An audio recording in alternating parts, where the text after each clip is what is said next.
Assalamualaikum warahmatullahi wabarakatuh. Saya Rosi Sumersi, jurusan Sosiologi dari STK PGRI Sumatera Barat. Selamat menyaksikan. Oke, apa interaksi sosial itu? Interaksi sosial adalah hubungan timbal balik antara individu dengan individu, individu dengan kelompok, kelompok dengan kelompok.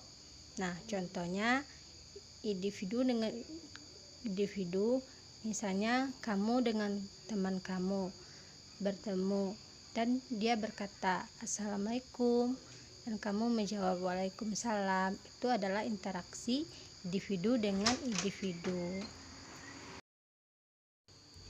Apakah bisa interaksi dilakukan dengan banyak orang? Tentu bisa. Misalkan guru memberikan pembelajaran dan guru memberikan pertanyaan kepada siswa tersebut. Siswa menjawab pertanyaan dari guru tersebut. Itu dikatakan interaksi individu dengan kelompok. Individunya adalah gurunya, kelompoknya adalah siswanya. Nah, selanjutnya kelompok dengan kelompok. Contohnya seperti permainan sepak bola. Kelas 17A sama kelas 17B. Itu adalah kelompok dengan kelompok. Ciri-ciri interaksi sosial terbagi menjadi 4. Yang pertama, pelaku maksimal 2 orang. Yang kedua, memiliki simbol. Yang ketiga, dimensi waktu dan tujuan. Berlaku maksimal 2 orang. Misalnya kamu dengan teman karena kamu. Ada aksi dan reaksi tersebut. Itu dikatakan interaksi sosial individu dengan individu. Nah, selanjutnya memiliki simbol, yaitu hal-hal yang bisa dimengerti oleh lawan kita. Contohnya bahasa. Bahasa merupakan simbol utama dari interaksi sosial. Dengan bahasa yang sama, kita akan mengerti dengan orang lain. Nah, yang selanjutnya dimensi waktu. Interaksi mengacu pada kondisi waktu seperti masa lalu, masa kini, dan masa yang akan datang. Sesuatu yang ingin kita capai. Contohnya, kita memberikan pembelajaran kepada murid kita. Itu tujuannya kita ingin siswa kita bisa mengerti apa yang kita sampaikan. Berhenti, stop. Oke, selanjutnya syarat terjadinya interaksi sosial. Terbagi menjadi 2. Yang pertama, kotak sosial. Kotak sosial adalah cara bagaimana masyarakat melakukan interaksi. Yang kedua, komunikasi adalah cara kita menyampaikan pesan kepada orang lain. Nah, selanjutnya faktor-faktor terjadinya interaksi sosial.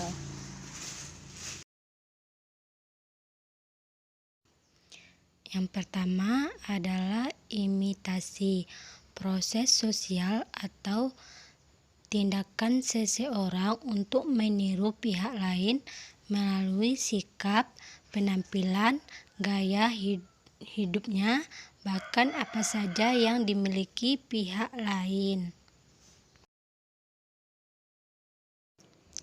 Yang kedua, sugesti merupakan proses memberikan suatu pandangan atau pengaruh oleh seseorang kepada orang lain dengan cara tertentu sehingga pandangan atau pengaruh itu diikuti tanpa berpikir secara rasional.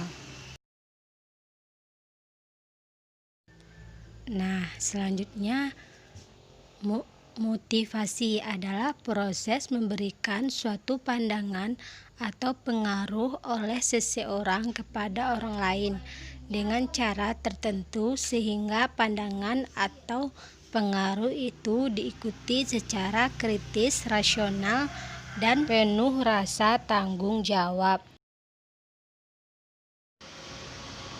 Identifikasi merupakan yang dilakukan oleh seseorang individu untuk menjadi sama atau identik dengan pihak lain. Proses identifikasi lebih merupakan proses kejiwaan. Contohnya seperti misalnya dia ingin menjadi Syahrini, jadi dia mengubah dirinya Syahrini seutuhnya, itu dikatakan identifikasi.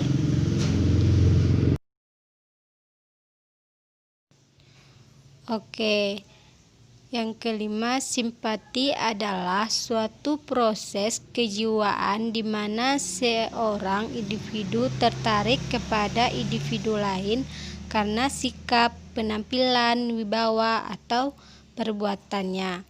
Nah, contohnya dia berkata, "Wow, keren," karena dia tertarik dengan sikap, penampilan, wibawa, atau perbuatannya tersebut. Itu dikatakan simpati.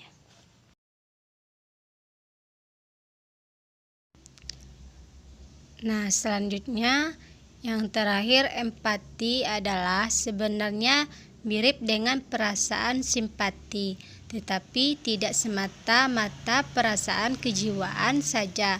Empati dibarengi dengan perasaan organisme tubuh yang sangat mendalam.